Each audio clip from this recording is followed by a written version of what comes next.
Hello mga ka-furret! Ako po ang inyong friendly urologist na si Dr. Joseph Lee. Bukod sa kaligtasan ng ating mga pamilya, syempre, dapat rin natin maisaalang-alang ang kaligtasan ng ating mga alagang hayop or mga pets sa tuwing bumabagyo at matinding pagbaha. Kaya ibabahagi sa atin ng ating kaibigan na si Doc Dan ang ilan mga paraan para maiwasan ang panganib sa ating mga pets sa panahon ng kalamidad.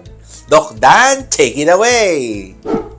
Para masiguradong ligtas ang ating mga alagang hayop sa panahon ng bagyo at matinding pagbaha, ano yung mga preventive measures? Early preparedness ang pinaka-importante. Bago pa lang ang mga flooding ay dapat nasa safe na lugar na sila kasi binibigyan naman tayo ng idea ng mga gobyerno lalo na sa mga binabahang lugar, pwede nating kausapin ang ating mga kamag-anak, ang mga mapagkakatiwalaang friends na pwedeng alagaan sila or pwede din silang dalhin sa pet boarding facilities, dog hotels, or veterinary clinics na nag-o-offer ng pet boarding. Katulad ng sa tao, kailangan din natin silang ipag-prepare ng kanilang pagkain, ng kanilang tubig, yung medical record at mga medications kung kinakailangan. Kung sakaling abutan ng baha, ano ang pwedeng gawin para maisalba ang buhay ng mga alaga?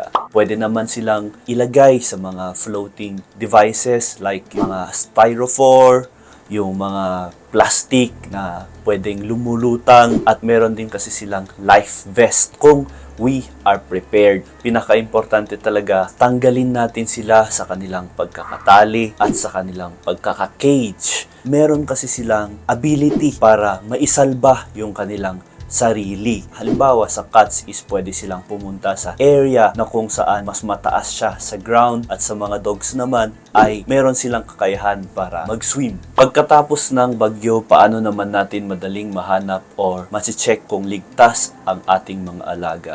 After flooding, una-una sa lahat ay number 1 is hanapin natin sa paligid, magtanong-tanong sa kapitbahay kasi minsan nasa kapitbahay lang sila. Halimbawa, just in case na nawala talaga sila at kailangan natin silang hanapin, pinaka-importante ang social media kasi yun yung mga paraan na pwede natin ipanawagan. Don't lose hope kasi minsan nasa paligid lang sila. While we are looking for them, they are also looking for us.